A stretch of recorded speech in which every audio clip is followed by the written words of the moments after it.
Olá pessoal, me chamo Iuska e vou falar um pouquinho sobre conhecimento científico. Conhecimento científico é a informação que analisa os fatos cientificamente comprovados. Sua base está na filosofia da ciência, no qual todas as suposições, teorias e hipóteses passam por um processo de comprovação, através de uma série de pesquisa e experimentos. Entende-se por método científico a metodologia usada por cientistas na busca do conhecimento. Em uma definição mais precisa, um conjunto de regras básicas para desenvolver uma experiência a fim de produzir novos conceitos, bem como corrigir e integrar conhecimentos pré-existentes. O método científico passa por 4 fases que são elas: observação, hipótese, experimentação e generalização. Agora vocês vão entender um pouco sobre cada etapa. Olá, gente! Eu vou falar um pouco sobre a primeira etapa do método científico, que é a observação. A observação ela é dividida em 2 formas: a observação qualitativa e a observação quantitativa. A qualitativa, ela não usa números, ela usa os 5 sentidos, que são olfato, paladar, audição e assim por diante. Exemplos delas são grupos de estudos, entrevistas. Já a quantitativa, ela usa números. Exemplos delas são peso, volume. Agora eu vou passar a segunda etapa, quem vai falar um pouco é Manuel. Seguindo, com o nosso tema, projeto científico, nós vamos agora observar e analisar a segunda parte, do projeto científico. Nós vemos aí que já teve a introdução, já teve a primeira parte, e a segunda parte desse projeto científico é a hipótese. Ou seja, como o nome já diz, o seu próprio significado, é algo que pode acontecer, algo que está previsto a acontecer, mas não tem nenhuma aprovação, não tem nada concreto, nada confirmado que chegue a acontecer, Ou seja, os cientistas eles propõem a hipótese, são afirmações prévias para explicar alguns fenômenos, Essas hipóteses elas podem ser comprovadas ou descartadas na próxima fase, que é a fase do experimento. Então, hipótese é a segunda fase do projeto científico. E se a gente for pegar aí bem, algum exemplo de hipótese, ou seja, a gente propõe que, vamos pegar o exemplo de uma bola de boliche e uma bola de papel, no cenário, da queda dessas bolas, a gente imagina, nós podemos imaginar que essas bolas, a bola de boliche, ela irá cair e mais rápido do que a bola de papel, Por quê? Porque a bola de boliche é mais pesada, é maior, mas a gente não tem essa certeza. Então, a partir do experimento é que se dá essa certeza e que se leva, para a conclusão, para o final de um processo científico, de um projeto. Olá, eu sou a Adelaine e vou falar sobre uma etapa do método científico, que é a experimentação. A experimentação é uma etapa em que o pesquisador realiza experiências para provar ou negar a veracidade de suas hipóteses. Após a execução, por repetidas vezes, da experiência, os resultados obtidos forem o mesmo, a hipótese é considerada verdadeira. É importante salientar que existem 2 grupos, o grupo controle e o grupo experimental. O grupo controle é aquele que não sofre interferência no experimento. E o grupo experimental é justamente o que sofre interferência no experimento. Olá, me chamo Jaqueline e vou explicar um pouco para vocês sobre generalização no método científico, que é o método que passa pelas fases que meus colegas já explicaram, que é a observação, hipótese, experimentação e a generalização. A generalização é expandir tudo que foi feito pelos cientistas em estudos, pesquisas. A gente pode exemplificar um tema que está bastante em evidências, que é a vacina. Que a vacina, quando ela é feita, ela é testada em um número limitado de pessoas. Se a eficácia dessa vacina é comprovada da maneira que os cientistas esperam, ela vai generalizar e chegar no número máximo de pessoas.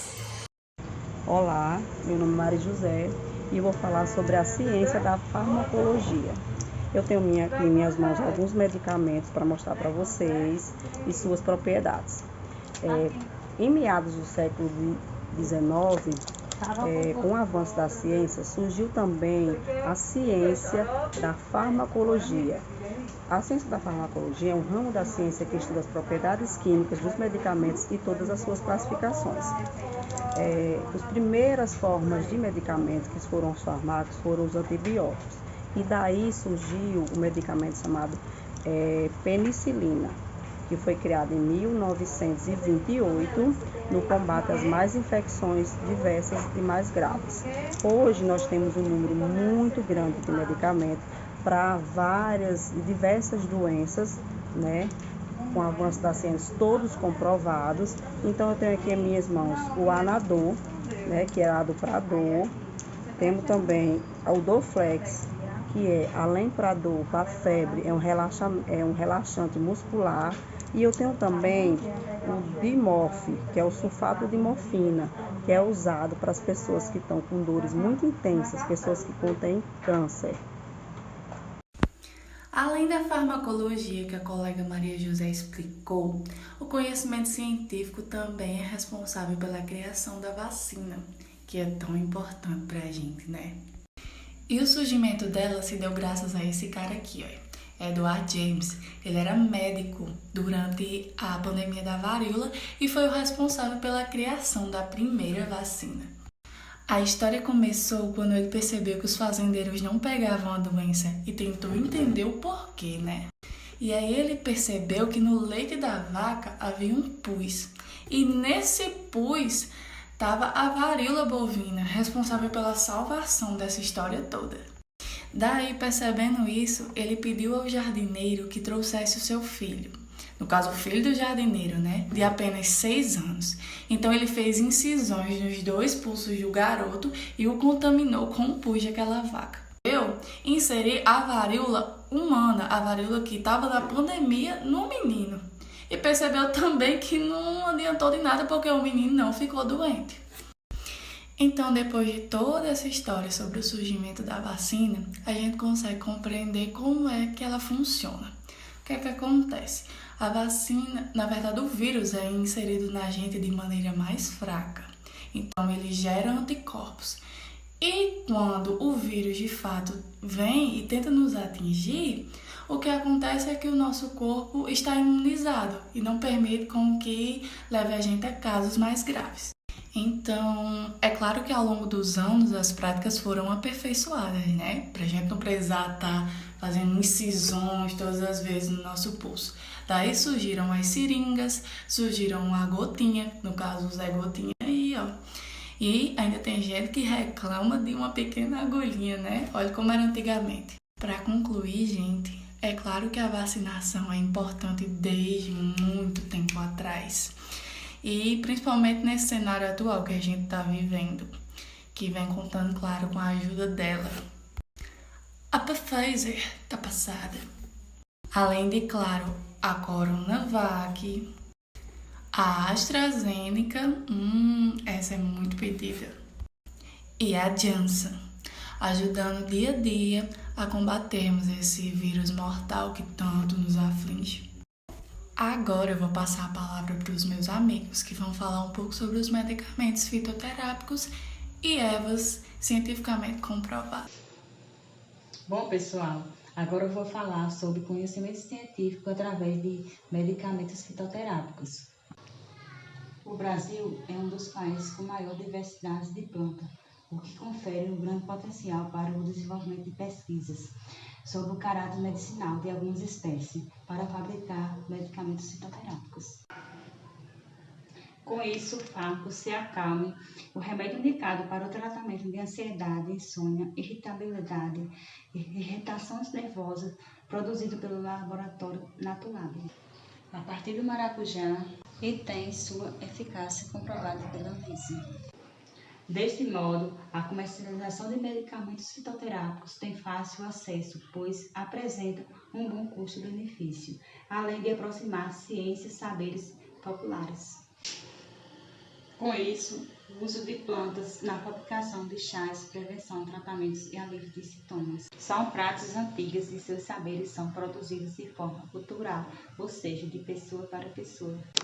Mas, embora não apresente comprovações científicas, os saberes populares têm sido fundamentais para a investigação sobre os benefícios das plantas à saúde, bem como o desenvolvimento de medicamentos fitoterápicos. Além disso, remédios que utilizam base vegetal apresentam menor efeito colateral, comparado com outros convencionais. Sendo assim, centros de estudos produtos fitoterápicos apresentam formas promissoras de tratamentos em cuidado com a saúde, tendo o Brasil como grande fonte de pesquisa pelas suas numerosas matérias-primas. Bom, pessoal, essa foi a minha parte. Agora eu passo para a palavra para a nossa colega Laiane. Olá, me chamo Laiane e eu vim falar um pouco sobre o medicamento fitoterápico chamado Serenos. O Serenos ele é usado para combater distúrbios do sono, ansiedade, irritabilidade e tensão.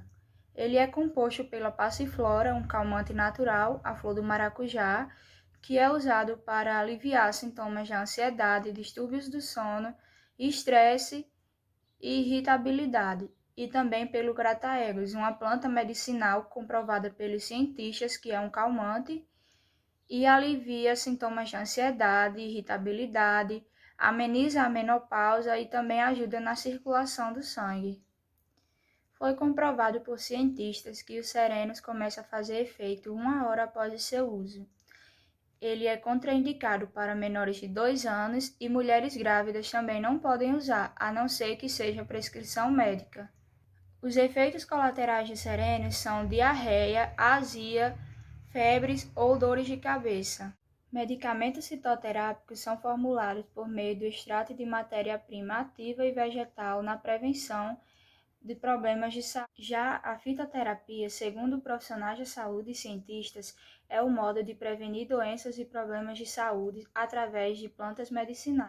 A eficácia e ação dos componentes de associações são avaliadas através de estudos científicos de cada componente. Estudos pré-clínicos têm demonstrado bastante redução da atividade motora e também redução do tempo de sono. Olá pessoal, meu nome é Luiz Vitor e eu vim aqui falar um pouco sobre os benefícios do alecrim. Benefícios esses que foram descobertos através de estudos científicos. O alecrim é uma erva que surgiu no Mediterrâneo e se tornou popular em diversos países. Na nossa região, o seu chá é bastante consumido por ter um aroma e um sabor bastante agradáveis. Mas o que muitos não sabem é que o alecrim ele é rico em antioxidantes, ele é antimicrobiano, anti-inflamatório, possui vitaminas e minerais, vitaminas do tipo A e C, como também a timina, o folato, o ferro, o fósforo, o magnésio e o potássio, tornando o alecrim cada vez mais importante na saúde humana. Alguns benefícios do alecrim são: ele ajuda a fortalecer o nosso sistema imunológico, protegendo a gente de diversos tipos de germes. Estimula a nossa memória e o foco mental. Ajuda no emagrecimento, pois é um bom diurético, ajudando a eliminar o excesso de líquido com toxinas. Ajuda na digestão, combatendo a acidez e o excesso de gases. Prevenindo também infecções por ter efeitos antibióticos. Ajuda no controle da diabetes, pois ele diminui a glicose e aumenta a insulina. Além disso, estudos recentes indicam que o alecrim é um aliado bastante importante no combate ao Alzheimer, como também ajuda no combate a diversos tipos de câncer, entre eles a leucemia e o câncer de mama. Mesmo com seus inúmeros benefícios, alguns especialistas fazem algumas contraindicações, entre eles: mulheres grávidas não podem ingerir o chá do alecrim, pois ele estimula a menstruação, podendo causar aborto espontâneo, como também crianças menores de 12 anos. além de mulheres que estão amamentando. Isso porque não se sabe se a criança é alérgica a alguns componentes da erva. Olá, sou Caroline Amaro, vim falar um pouco sobre os benefícios do hortelã. Quais são os benefícios do hortelã? O hortelã diminui sintomas de estresse, ansiedade e agitações, também ajuda na dores de cabeça, dores de cólicas menstruais, também ajuda a aliviar febre, irritação ao corpo e também serve para chares. O hortelã é uma erva bastante popular, estando presente em balas, em chicletes, em drinks de diversos comércios. Mas você também conhece os poderes dessa plantinha? O hortelã também contém bastante vitaminas poderosas. A, B6, C, E e K, ácido fólicos. O hortelã também proporciona os benefícios, pois ajuda a abrir as veias areais. Pessoas que sofrem com asmas, alergias, podem ser beneficiadas do uso da erva. Realizar inalações com hortelã ou beber seu chá pode ser bem útil para aliviar sintomas ou dores.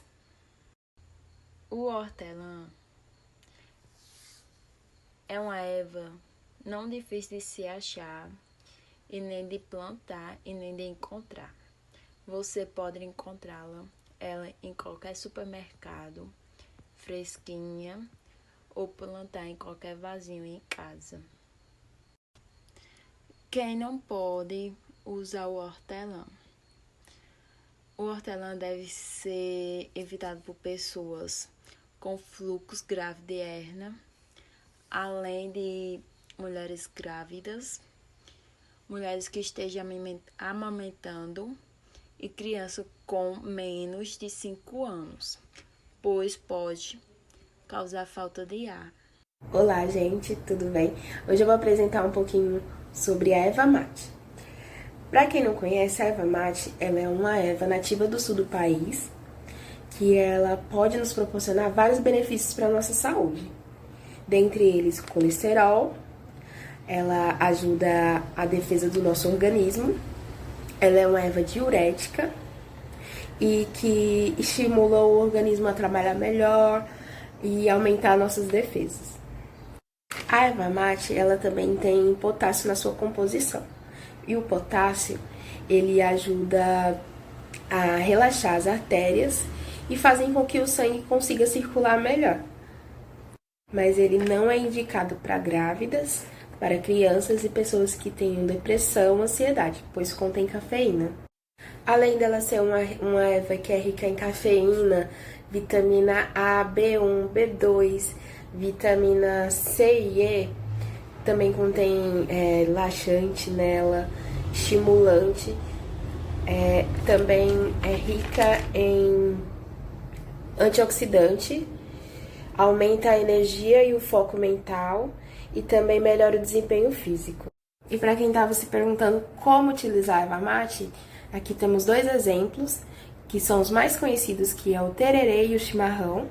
Mas a gente também pode usar a erva mate batido com suco de frutas naturais, fica a critério da pessoa, ou bater com leite.